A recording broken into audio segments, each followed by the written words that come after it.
Hari ini, mari kita pelajari tentang kebenaran Paskah. Judul khotbah hari ini adalah bukti bahwa kita adalah anak-anak Tuhan. Malapetaka yang belum pernah kita dengar sejauh ini sedang terjadi di sekeliling kita. Walaupun pada saat malapetaka demi malapetaka seperti ini terjadi, Tuhan telah berjanji kepada umat-Nya bahwa malapetaka tidak akan datang mendekati kemah orang yang berada di dalam kebenaran Paskah Perjanjian Baru. Betapa bersyukurnya kita. Sekarang, dunia ini meluap dengan malapetaka-malapetaka. Bukankah kebenaran dari Paskah Perjanjian Baru adalah kebenaran yang paling dibutuhkan pada saat malapetaka-malapetaka yang belum pernah terdengar ini terjadi? Di dalam kitab Keluaran dituliskan tentang tulah ke-10 yang membunuh anak sulung, dan tulah ke-8 adalah tulah belalang. Populasi dunia sekarang 7,7 miliar. Diberitakan bahwa 400 miliar ekor belalang terbang melintasi beberapa negara dari Afrika Timur, seperti dari Somalia dan Kenya, dan melalui Iran dan Pakistan, sampai ke Cina di Asia. Namun, jika kawanan belalang itu tiba di Cina, jumlahnya akan menjadi 500 kali lipat lebih besar daripada jumlah mereka pertama kali muncul. 400 miliar dikalikan dengan 500. Jumlahnya sangat besar, bukan? Kawanan besar belalang itu sedang memakan habis semua pertanian. Selain itu, bukankah sulit bagi orang untuk hidup di Afrika? Belalang itu tidak memperhatikan keadaan manusia, sulit atau baik, bukan? Mereka hanya makan sesuka mereka, tanpa peduli keadaan manusia. Saat ini, sebanyak 400 miliar ekor belalang memakan semua produk-produk pertanian. Juga setelah mereka makan, mereka terbang sejauh 150 km sehari. Kita berpikir belalang hanya berlompat-lompat, tetapi mereka pintar terbang juga. Karena mereka terbang 150 km, itu sejauh terbang dari Seoul ke Daejeon. Tulah ke-8 itu adalah tulah belalang, dan yang ke-9 adalah tulah ke-8. Tulah yang ke-10 membunuh anak sulung. Sekarang kita bisa melihat malapetaka-malapetaka yang disebutkan di dalam Keluaran terjadi sekeliling kita. Baru-baru ini banyak ternak juga yang mati. Di dalam kitab Keluaran dituliskan tentang tulah yang ditimpakan ke atas ternak, tulah penyakit sampar dan bara pada ternak. Beberapa tahun yang lalu, sejumlah besar ternak dimusnahkan dan dikuburkan, bukan?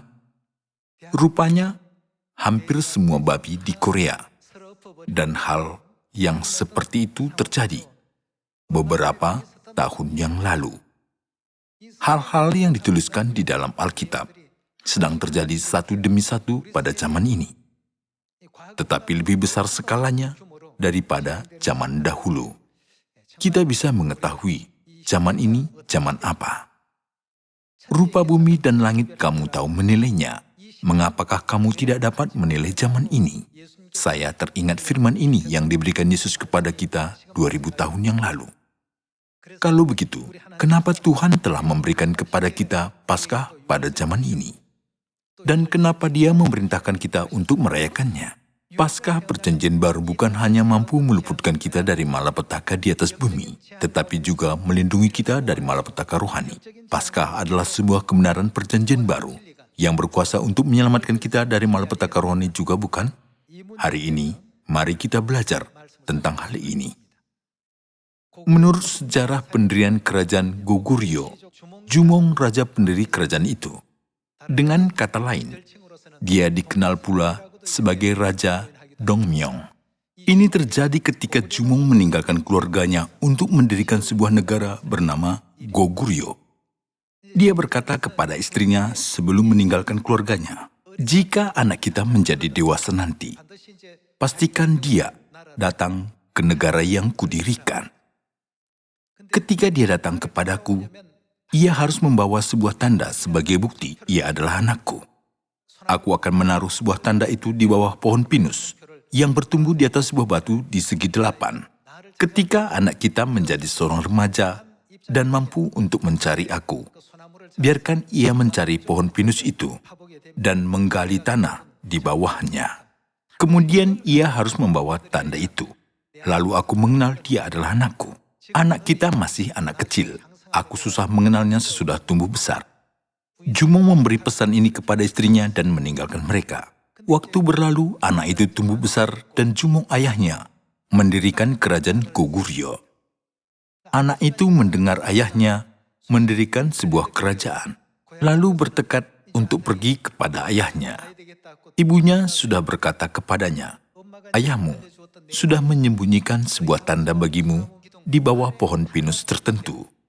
Dia bilang, "Kamu harus mencari pohon pinus itu dan membawa bukti bahwa kamu adalah anaknya." Anak itu mencari-cari pohon pinus itu di desanya dan di desa lain juga.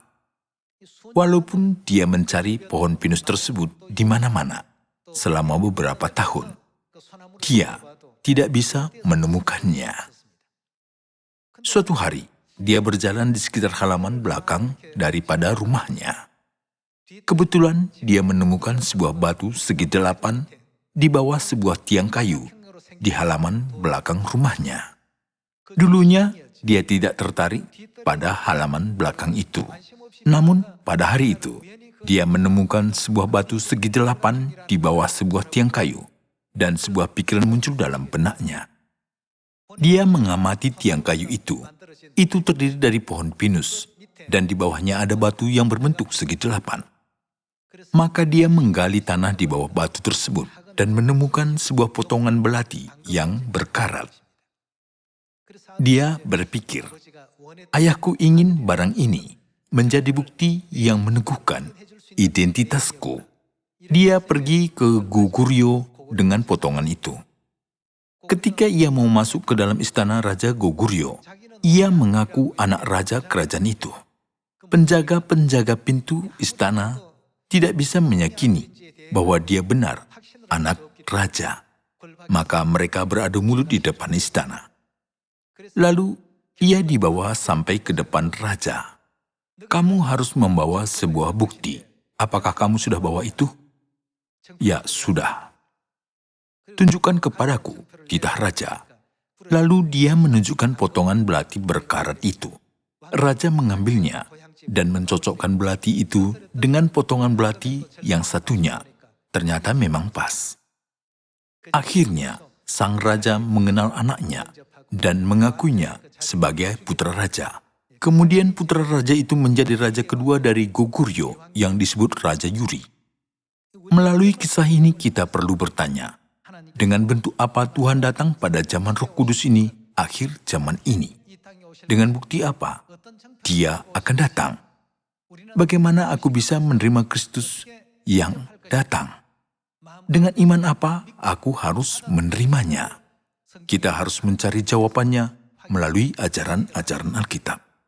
Pada waktu kita kembali ke kerajaan surga, Tuhan akan meminta kita menunjukkan kepadanya tanda yang adalah bukti bahwa kita adalah anaknya. Jadi apa yang harus kita tunjukkan kepadanya? Dengan apakah kita bisa berani berkata kepada Tuhan, "Bapa, aku adalah putramu"? Kalau kita menunjukkan kepadanya sesuatu sebagai bukti dan berkata, "Tuhan, inilah bukti yang kubawa, ini adalah ibadah hari Minggu." Maka apa yang Tuhan katakan? "Aku tidak pernah mengenal kamu." Itu bukanlah bukti kamu adalah anakku. Itu bukanlah bukti yang kuinginkan. Orang lain berkata, "Apa Natal adalah bukti itu?" Bukan. Kalau salib? Bukan. Kata Tuhan dan mengusir mereka semua. Oleh karena itu, Tuhan sudah memberikan pesan kepada kita untuk melakukan sesuatu melalui Alkitab. "Jika kamu adalah anak-anakku, hendaklah kamu merayakan Hari Raya Paskah." Mari kita pastikan hal ini sekarang. Pertama, mari kita cari tahu alasan Tuhan sudah datang ke bumi ini. Yohanes pasal 10 ayat 10 kita baca. "Pencuri datang hanya untuk mencuri dan membunuh dan membinasakan. Aku datang supaya mereka mempunyai hidup dan mempunyainya dalam segala kelimpahan. Kristus datang ke bumi ini untuk memberikan apa kepada umatnya yang dilambangkan sebagai domba. Untuk memberikan hidup, dia datang ke dunia ini. Alkitab mengekspresikan Kristus yang telah datang ke bumi ini untuk memberikan hidup sebagai anak domba Paskah.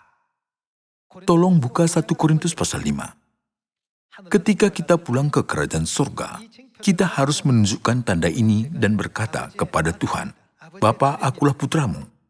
Bapa, aku adalah putrimu. Mari kita baca 1 Korintus pasal 5 ayat 7. Buanglah ragi yang lama itu, supaya kamu menjadi adonan yang baru. Sebab kamu memang tidak beragi. Sebab anak domba Paskah kita juga telah disembelih, yaitu siapa? Yaitu Kristus. Karena itu, marilah kita berpesta, bukan dengan ragi yang lama, bukan pula dengan ragi keburukan dan kejahatan, tetapi dengan roti yang tidak beragi, yaitu kemurnian dan kebenaran. Firman marilah kita berpesta diterjemahkan dalam versi lain seperti, marilah kita merayakan Paskah kita itu bukan dengan roti yang beragi, melainkan dengan roti yang tidak beragi. Maka pesta yang di dalam ayat ini adalah Paskah. Kenapa kita harus merayakan Paskah? Dikarenakan Tuhan sudah menetapkan Paskah sebagai suatu perjanjiannya. Ketika Jumong meninggalkan keluarganya, dia berkata bahwa jika anaknya menjadi besar, dia harus membawa tanda yang sudah disembunyikan di bawah tiang kayu pinus dan datang ke kerajaan yang akan dia dirikan. Tak seorang pun tahu tanda itu, kecuali Jumong sendiri. Dia bahkan tidak memberitahukan kepada istrinya apakah tanda itu. Biarkan anak kita mencari apa yang telah kusembunyikan di bawah batu segi 8. Di atasnya ada pilar kayu pinus. Tanda itu bisa jadi sebuah koin, atau batu atau sesuatu yang lain. Hanya siapakah yang tahu identitas dari tanda itu? Hanya Jumong, raja pendiri kerajaan Goguryeo, mengetahui apakah itu, dan berkata, Aku akan mengakui dia yang membawa tanda itu sebagai anakku. Secara rohani juga ketika kita kembali ke kerajaan surga, supaya Tuhan akan berkata kepada kita, kamu adalah putriku, kamu adalah putraku. Apa yang dikatakan Alkitab untuk kita lakukan? Sudah dikatakan, marilah kita merayakan Paskah. Tuhan telah berkata kepada kita, merayakan Paskah. Mari kita belajar kehendak Tuhan sedikit lagi melalui Yohanes pasal 6. Mari kita baca Yohanes pasal 6 ayat 37. Semua yang diberikan Bapa kepadaku akan datang kepadaku, dan barang siapa datang kepadaku, ia tidak akan kubuang. Sebab aku telah turun dari surga bukan untuk melakukan kehendakku, tetapi untuk melakukan kehendak Dia yang telah mengutus aku. Di sini Yesus berkata, Aku telah turun dari surga bukan untuk melakukan kehendakku, tetapi untuk melaksanakan kehendak siapa? Kehendak Tuhan yang telah mengutus aku. Dan inilah kehendak Dia yang telah mengutus aku, yaitu supaya dari semua yang telah diberikannya kepadaku jangan ada yang hilang, tetapi supaya kubangkitkan pada akhir zaman. Supaya Dia membangkitkan kita pada akhir zaman, kebenaran apa yang sudah Dia berikan kepada kita. Mari kita beralih ke ayat 53. Ayat 53 kita baca. Maka kata Yesus kepada mereka, Aku berkata kepadamu, sesungguhnya jikalau kamu tidak makan daging anak manusia dan minum darahnya, kamu tidak mempunyai hidup di dalam dirimu. Barang siapa makan dagingku dan minum darahku, ia mempunyai hidup yang kekal dan aku akan membangkitkan dia pada akhir zaman. Bagaimana caranya Yesus membangkitkan kita pada akhir zaman? Dia berkata bahwa Dia akan membangkitkan mereka yang telah makan dagingnya dan minum darahnya pada akhir zaman. Dia mengatakan perkataan ini dan menambahkan tentang tujuan dari kedatangannya. Aku datang supaya mereka mempunyai hidup dan mempunyainya dalam segala kelimpahan. Dia sudah menjelaskan bahwa Dia datang ke bumi ini sebagai anak domba Paskah yang harus dikorbankan. Kehendak siapakah makan daging Yesus, dan minum darahnya.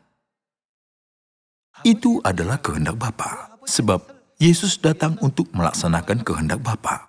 Kehendak Tuhan terkandung di dalam Paskah. Tuhan telah memerintahkan untuk merayakannya. Dan di dalam 1 Korintus pasal 5 juga dengan jelas dikatakan, marilah kita merayakan Paskah. Jika begitu, apakah Paskah itu? Kenapa Tuhan menggunakan Paskah untuk mengakui kita adalah anak-anak laki-laki dan anak perempuannya pada saat kita kembali ke kerajaan surga? Mari kita baca Matius pasal 26. Ayat 17 kita baca. Pada hari pertama dari hari raya roti tidak beragi datanglah murid-murid Yesus kepadanya dan berkata, "Di mana engkau kehendaki kami mempersiapkan perjamuan Paskah bagimu?" Jawab Yesus, "Pergilah ke kota kepada Syanu dan katakan kepadanya, pesan guru, waktuku hampir tiba, di dalam rumahmu lah aku mau merayakan Paskah bersama-sama dengan murid-muridku." Lalu murid-muridnya melakukan seperti yang ditugaskan Yesus kepada mereka dan mempersiapkan Paskah. Ayat 26 kita baca. Dan ketika mereka sedang makan, Yesus mengambil roti, mengucap berkat, memecah-mecahkannya, lalu memberikannya kepada murid-muridnya dan berkata, "Ambillah, makanlah, inilah apa? Inilah tubuhku." Yesus menunjuk roti Paskah dan berkata, "Inilah tubuhku." Ayat 27. Sesudah itu ia mengambil cawan, mengucap syukur, lalu memberikannya kepada mereka dan berkata, "Minumlah kamu semua dari cawan ini."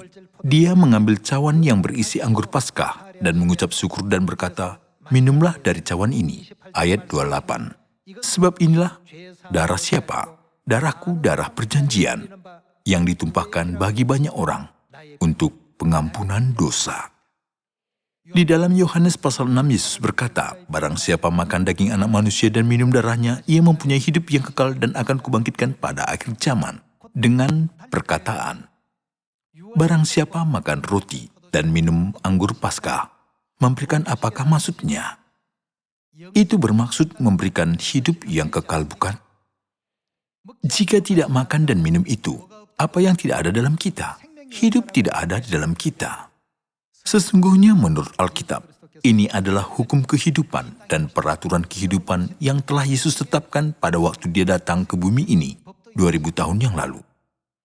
Barang siapa makan daging Yesus dan darahnya, ia mempunyai hidup yang kekal. Yesus menjanjikan apa kepada mereka? Membangkitkan seperti yang dijanjikannya. Maka dia sudah berkata, "Ini adalah darahku, darah perjanjian, bukan?" Di dalam Paskah, kebenaran perjanjian baru adalah janji-janji Tuhan yang berharga, memberikan kerajaan surga kepada kita.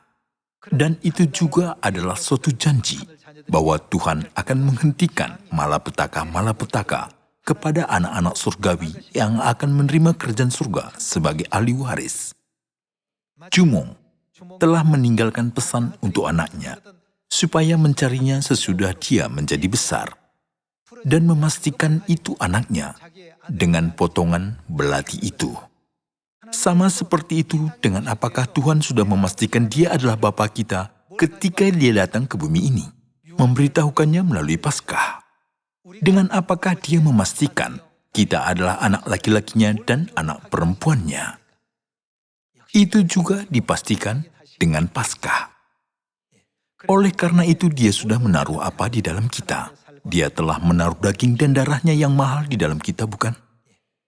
Siapa saja yang tidak memiliki tanda ini, walaupun mereka berseru, "Tuhan, Tuhan," dan melakukan seperti seorang nabi atas nama Tuhan, mengusir setan atas nama Tuhan, dan mengadakan banyak mujizat atas nama Tuhan, Tuhan tidak menerima mereka semuanya. Maka kita harus memiliki bukti, tanda dari perjanjian ini, yang Tuhan inginkan kita miliki. Apakah tanda itu? Itu adalah daging dan darah Kristus. Aku akan tinggal di dalam kamu, dan kamu akan tinggal di dalam aku. Hanya orang yang memiliki tanda itu yang dapat menjadi putra dan putri Tuhan. Oleh karena itu, Tuhan sudah mengajari kita bahwa kita adalah anak-anaknya, bukan? Tolong buka 2 Korintus pasal 6. Mari kita baca pasal 6, ayat 17. Sebab itu, keluarlah kamu dari antara mereka dan pisahkanlah dirimu dari mereka firman Tuhan. Dan janganlah menjamah apa yang najis, maka aku akan menerima kamu. Dan aku akan menjadi apa? Aku akan menjadi bapamu. Dan kamu akan menjadi apa? Menjadi anak-anakku laki-laki dan anak-anakku perempuan. Demikianlah firman Tuhan yang Maha Kuasa. Dengan apakah Tuhan membuat sebuah hubungan antara Dia dan kita seperti hubungan bapa dan anak-anaknya? Dengan Paskah. Tuhan telah membuat hubungan tersebut melalui roti dan anggur Paskah yang melambangkan daging dan darahnya yang kudus, bukan? Dan membuatnya sebagai suatu perjanjian. Semua ini tidak dapat dipahami di dalam dunia setan. Itu sama seperti Jumong yang telah menyembunyikan suatu tanda di bawah pohon pinus tertentu bagi anaknya dan membiarkan tak seorang pun tahu tentang bukti itu. Jika ada orang lain yang mengetahui maksud raja itu dan membawa suatu barang yang mirip dengan tanda yang sebenarnya, seperti membawa sebuah uang koin atau pecahan kaca kepada raja, apakah bisa diakui sebagai anaknya? Tidak seorang pun bisa diakui sebagai anaknya dengan membawa barang yang bukan tanda yang mengandung janji raja itu. Demikian jugalah Tuhan telah mengadakan suatu perjanjian dengan Paskah untuk kita berhak diakui sebagai anak-anaknya. Tanpa Paskah, walaupun seseorang menguatkan suaranya dan berkata, "Akulah anak bapa, akulah anak ibu," dia tidak bisa menjadi anak bapa dan ibu. Kenapa Tuhan telah menuliskan firman di dalam Alkitab, marilah kita merayakan Paskah dan kita harus merayakan Paskah? Karena Kristus, anak domba Paskah, telah mengorbankan diri. Kita harus berpakaian dengan anugerah darahnya yang berharga dari pengorbanannya melalui Paskah, sehingga kita dapat menjadi anak-anak Tuhan. Oleh karena itu, Dia sudah memerintahkan kita untuk makan roti Paskah dan minum anggurnya. Bagaimanakah malapetaka bagi orang yang dimeteraikan dengan Paskah? Tuhan sudah berjanji akan lewat. Mari kita baca Ibrani pasal 11 ayat 28. Karena iman maka ia mengadakan Paskah dan pemercikan darah, supaya pembinasa anak-anak sulung jangan melakukan apa? Jangan menyentuh mereka. Apa maksudnya? Jangan menyentuh. Itu bermaksud bahwa ketika malaikat-malaikat pemusnah menimpakan malapetaka ke atas seluruh rumah di Mesir, melewatkan rumah-rumah yang sudah merayakan Paskah, bukan? Ada tertulis dalam Alkitab bahasa Inggris, semua malapetaka akan lewat ketika kita mempunyai iman untuk merayakan Paskah. Iman untuk merayakan Paskah. Karena iman itu, Tuhan telah memerintahkan malaikat-malaikat pemusnah tidak menyentuh orang-orang yang memiliki iman itu. Karena mereka yang merayakan Paskah semuanya anak-anak Tuhan. Itu akan menjadi masalah besar jika tangan malaikat-malaikat pemusnah menyentuh anak-anak Tuhan. Oleh karena itulah membuat semuanya lewat. Sekarang, jumlah orang positif virus corona meningkat banyak. Memang para anggota Sion kita harus berhati-hati. Tetapi jangan terlalu takut, waspada karena ketakutan. Janganlah kita memiliki pikiran-pikiran seperti itu. Tuhan menyertai kita, selalu melindungi kita, dan membantu kita, bukan? Kita sudah menerima hak khusus sebagai anak-anak Tuhan, dan selalu tinggal di dalam Paskah, kebenaran perjanjian baru. Jadi, jangan kehilangan kepercayaan diri dan kebanggaan diri sebagai putra dan putri Bapa dan Ibu dalam waktu kita yang tersisa. Bahkan ketika kembali ke surga yang kekal, kita kembali ke kerajaan surga memiliki tanda Paskah ini. Inilah tanda yang diberikan ke hadapan Bapa kita. Itu sungguh-sungguh benar menurut semua ajaran Alkitab. Marilah kita, saya dan saudara-saudari yang akan dapat kembali dengan perjanjian itu, menjadi kita yang sepenuhnya dapat masuk surga yang kekal. Sama seperti tulah ke-8, sebanyak 400 miliar ekor belalang terbang sekarang. Berita mengenai itu sedang dikuburkan karena virus corona. Tetapi sebenarnya itu diberitakan banyak melalui internet dan melalui YouTube juga. Jika 400 miliar ekor belalang terbang di sini, langit tidak akan terlihat. Sekarang 400 miliar ekor belalang terbang di udara. Itu benar-benar tulah belalang, bukan? Itu tulah ke-8 di antara tulah-tulah yang telah menimpa Mesir.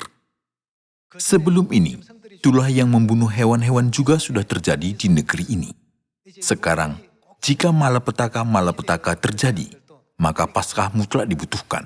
Jika malapetaka ini terjadi pada zaman ini, kita tidak perlu takut, tetapi kita harus memiliki iman, karena kita selalu tinggal di bawah perlindungan Tuhan.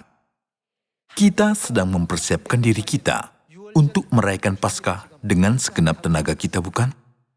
Karena Paskah adalah kebenaran yang berkuasa untuk kita dilewatkan dari malapetaka. Kita perlu meyakininya sekali lagi melalui 66 kitab dalam Alkitab. Mari kita panjatkan kemuliaan dan pujian kepada Bapa dan Ibu Surgawi yang memimpin kita kepada Paskah kebenaran perjanjian baru untuk selama-lamanya. Ada firman, jadilah kepadamu menurut imanmu, tidak hanya dengan melakukan makan roti dan minum anggur Paskah. Karena iman. Itu sudah tertulis di dalam Ibrani pasal 11, bukan? Kita harus memiliki iman. Tuhan kita telah menciptakan langit dan bumi dan segalanya, dan selalu melindungi kita semua, anak-anak Sion, sebagai biji matanya. Percaya ini dengan kuat. Saya mohon kita semua tetap yakin bahwa kita akan kembali ke surga dengan membawa Paskah perjanjian baru. Dan Bapa pasti akan mengenal kita dan menyongsong kita pada saat kita kembali ke surga. Mari kita berdiri di dalam iman dan keyakinan ini dengan teguh. Keluarga, tetangga-tetangga, kerabat, dan teman-teman yang belum masuk ke dalam kebenaran ini. Paskah tahun ini, jika kita melihat suatu tanda, bukankah kita harus lebih cepat memberitakannya? Kita harus memberitakannya dengan cepat. Marilah kita cepat memberitahukannya, sehingga tahun ini semuanya merayakan Paskah perjanjian baru, berdiam di bawah perlindungan Tuhan. Semoga kita semua bergandengan tangan di jalan pulang ke kerajaan surga. Dengan harapan ini, mari kita sambut Paskah tahun ini. Saya menutup khotbah ini. Terima kasih.